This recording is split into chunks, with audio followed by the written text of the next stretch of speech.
How's it going, guys? I'm Ryuz and welcome to my channel. I hope you are doing well. Today I got a pretty interesting deck that I found accidentally. I was doing my usual thing, trying out a combination of Shikigami, then I sort of made this neat deck that's surprisingly powerful. So let's get into the deck rundown, shall we? Well, essentially this is a very late game deck that will absolutely obliterate your opponent once you reach it, and it also has a lot of ways to stall out the opponent while also dealing decent amount of damage. First up, we have the man himself, Kyonshi Ani. He is very slow. I'm not going to sugarcoat it and say he's really good for this and that. He is slow, but he has some pretty sick cards that can make him hit very hard. For him, I'm bringing 2 Coffin Smash. This card is really powerful, and even more so because we are bringing Orochi. Orochi will turn our dead Shikigami into a snake demon that we can use to ram it to the opponent. And for each death, it will make Kyonshi Ani even more powerful. Then we have 2 Resurrection. This is probably the number 2 best revive card in the game. The first one belongs to Momo. Kyonshi Ani will also launch an attack when he revives using this. Then we have 2 Coffin Escape, a good form with decently high stats that will also revive Kyonshi Ani when he dies. And lastly, we have 2 Grudge Release Formation. I use this form purely to annoy the opponent. That 1 damage might not seem much, but if they get hit by it every turn, it will hurt quite a bit. Then we have Sakura. I think this is the first time I've ever shown Sakura in a deck showcase, but she fits really well here. For her, I'm bringing 1 Falling Sakura. You can use this as emergency heal, or you can use it to kill the opponent's Shikigami.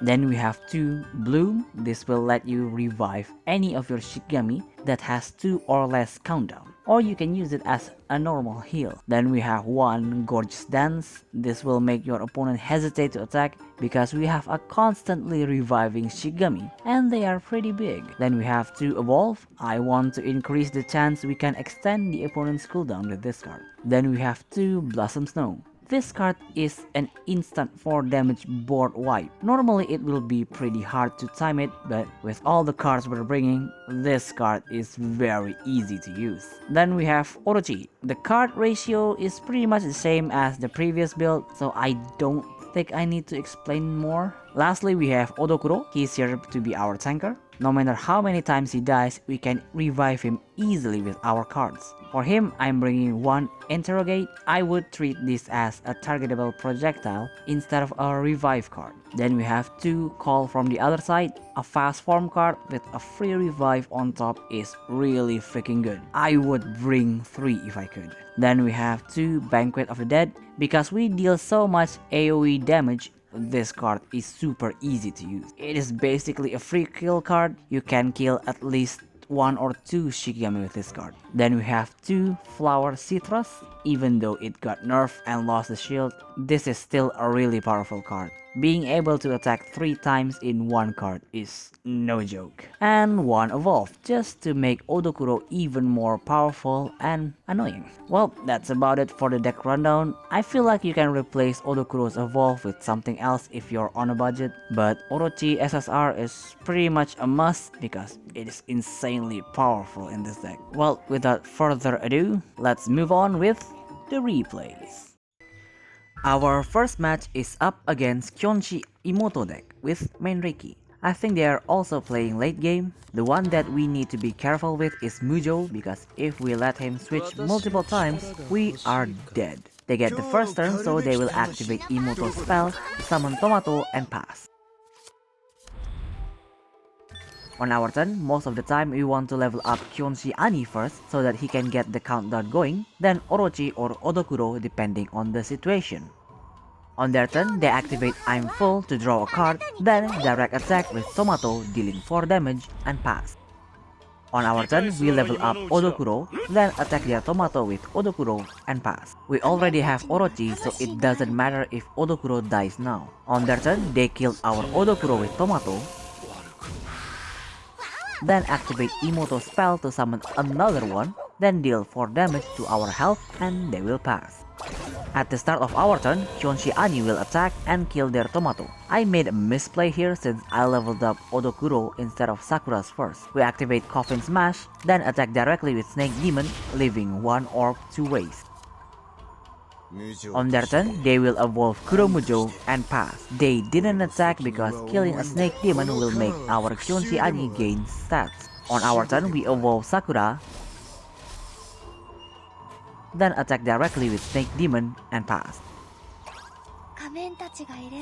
On their turn, they activate Self-Deception, killing our Sakura. That will increase our Kyonshi Ani stats. Then they put Mask of Reincarnation on Menreiki. After that, they will kill our Snake Demon with Kuromujo and pass. At the start of our turn, Kyonshi Ani will attack and kill their Kuromujo, and they will switch. We attack their Mujo with our Sakura Snake Demon, then activate Sacrifice to kill her. Then we attack one more time with Ani Snake Demon to kill their Shiromujo. I will not let them build up the switch counter.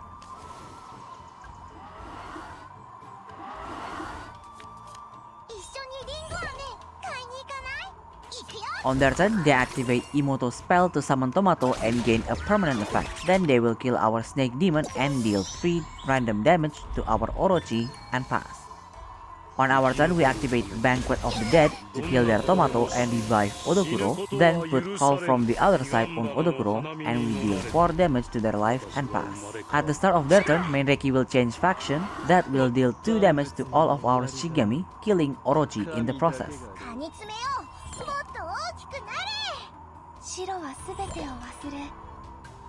They activate Get Clap to kill Odokuro, but Odokuro will revive because of the form effect,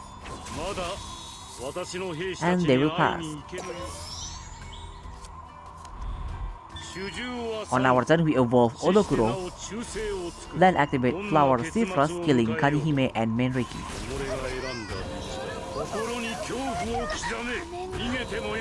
We got lucky and Odokuro will activate Undying Loyalty to revive himself, and we pass. On their turn, they attack with Kuromujo, that will let them switch and they will evolve Shiromujo. After that, they activate Brother's Memory to switch back and deal another 4 damage and they will pass. On our turn, since Kyonshi Ani has revived, I'm going to have a little bit of fun. We put Grudge Release Formation, then attack to start his countdown and pass. At the start of their turn, Ani will deal 1 damage to all of their units. They will evolve Imouto, then attack directly with Kuromujo, dealing 4 damage and pass. On our turn, we deal another 1 damage to their unit. We put Serpent God of the Rift on Orochi, then activate our last Flower Citrus. This is actually interesting. For some reason, if Odokuro turns into a Snake Demon, the attack will still continue.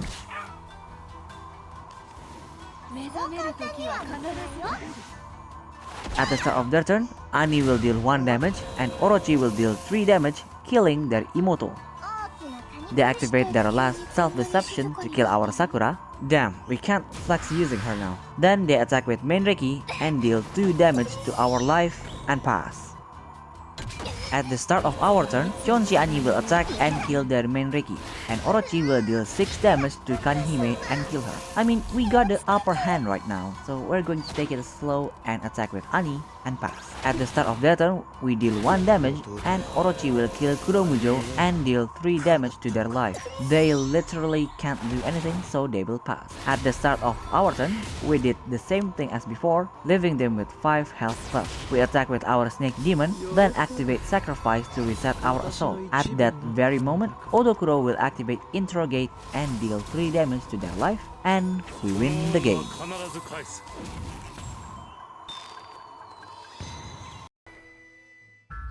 Well, that was quite a long match, so this one will be much shorter since we have to play a bit faster because the opponent will do the same thing.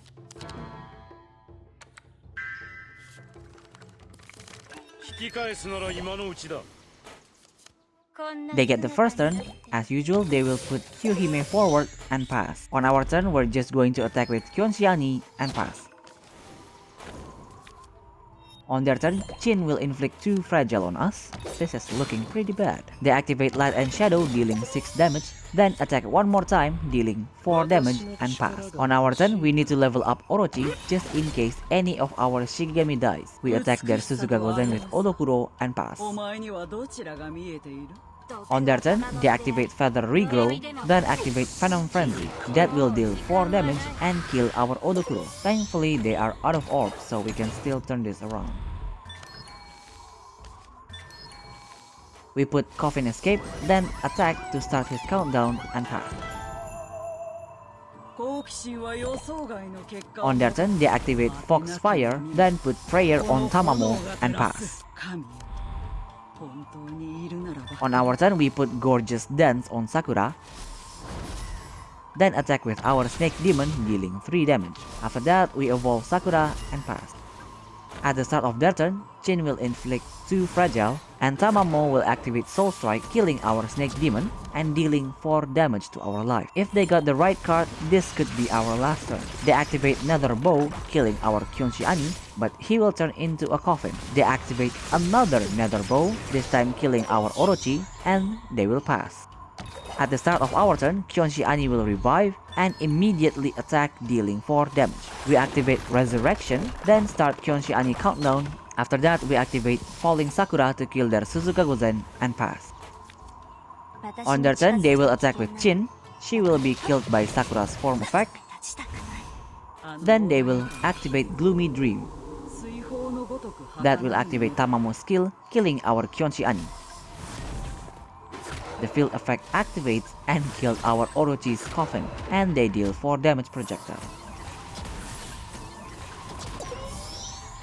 On our turn, we don't really have much choice except to attack with Odokuro and pass. At the start of their turn, Tamamo's skill activates, spreading 5 damage to our units and 2 damage projectile to our Odokuro. They will evolve Kyohime and pass.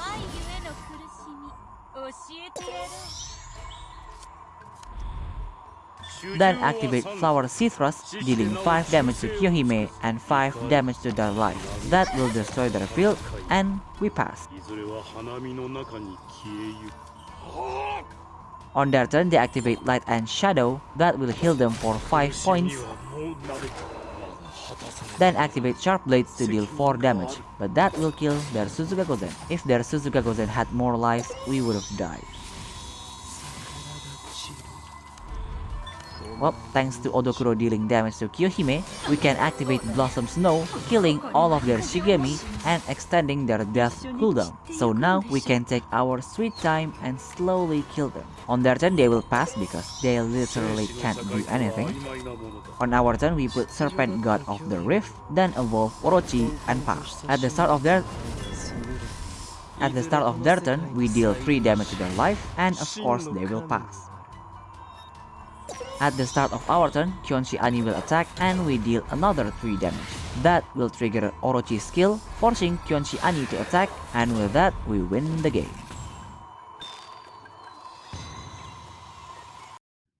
Well, that's all for today's video. I certainly hope you enjoyed it. I'm currently experimenting with Oitsukigami's weird level 3 card. I really want to see if I can make it work in a real match because that card looks so pretty. Anyway, if you want to support the channel, I have Patreon and Ko-Fi links down below. And as usual, if you have any kind of feedback, leave it down in the comments, and see you next video. Bye!